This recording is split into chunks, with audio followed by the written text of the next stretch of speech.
Bonjour et bienvenue sur ma chaîne YouTube. Aujourd'hui, je consacre cette vidéo pour parler du matériel de pastel sec, nécessaire pour la pratique évidemment de cette technique. Et comme il y aurait beaucoup de choses à dire sur le matériel, je vais concentrer cette vidéo uniquement sur les bâtonnets de pastel sec. En ce qui me concerne, je pratique le pastel sec depuis 2017. Et donc, j'aime particulièrement cette technique pour son côté direct. Et j'entends par là qu'il n'y a pas, comme dans certaines pratiques picturales, de préparation préalable du support, ou sur la palette, des mélanges de couleurs. L'utilisation de pinceaux non plus n'existe pas. Donc tout ça favorise, je dirais, une approche directe de la peinture, puisqu'en plus vous n'avez pas besoin évidemment de rincer vos pinceaux, de nettoyer votre palette. Il y a juste les doigts qui restent très sales si on n'a pas un sopalin humide à côté de soi.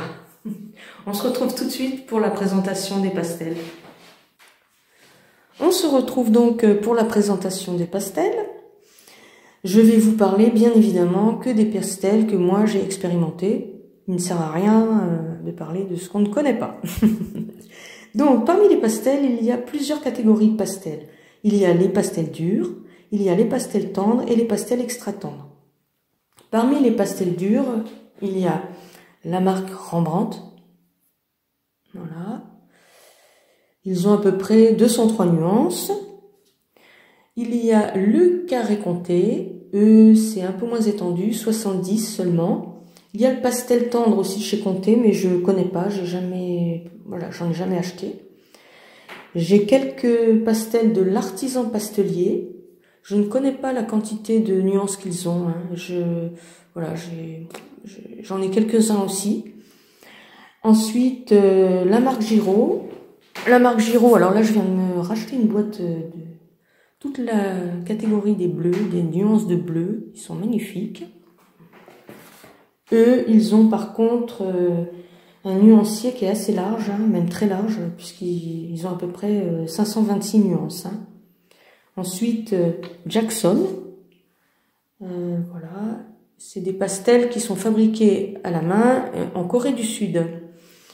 Et eux, ils ont à peu près 200 nuances. Et puis on passe aux pastels extra tendres, les Smink. Alors les Smink, ils ont 400 nuances.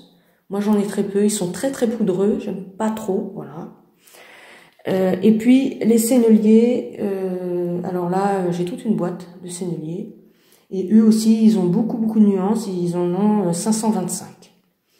Voilà pour tous les pastels que moi, j'utilise.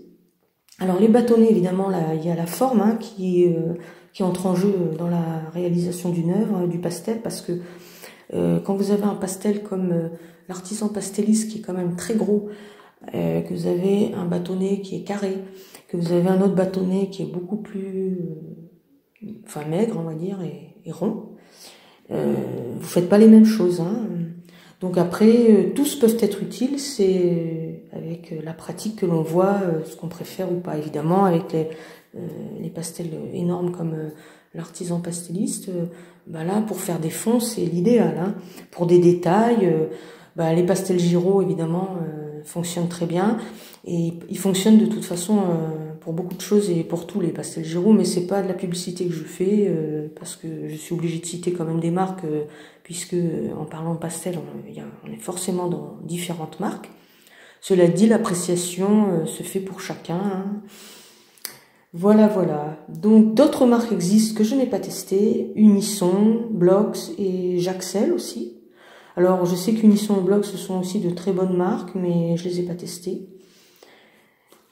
Ensuite, de quoi pouvons-nous parler également? De l'organisation des pastels, parce que c'est très important. J'avais fait au départ une erreur. J'avais pas beaucoup de place à l'époque et quand je commençais un pastel, je faisais mon dessin, ensuite j'allais piocher dans mes boîtes de pastel les couleurs qui m'intéressaient, je les mettais de côté, puis voilà, mais en faisant ça, je me suis rendu compte que je me limitais, que j'avais pas une vue d'ensemble sur toutes les nuances de pastel que je possédais, et donc je ne pratique plus comme ça. Maintenant, ce que je fais, c'est que j'ai complètement changé ma méthode. Je les mets par couleur, les rouges avec les rouges, orange, jaune, etc. Et je mets tous mes pastels devant moi.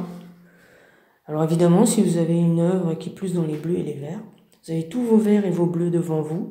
Et ça, c'est quand même génial parce que vous pouvez pas louper un pastel.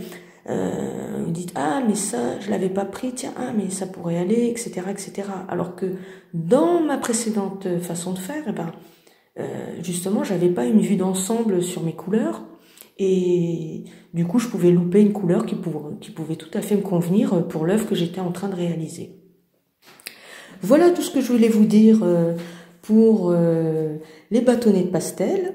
Donc, si vous avez aimé cette vidéo, je vous remercie de liker. Et puis, n'hésitez pas à vous abonner également pour recevoir des notifications lorsque je ferai de prochaines vidéos. Je vous remercie pour votre patience et votre présence jusqu'à la fin de cette vidéo. À bientôt, au revoir.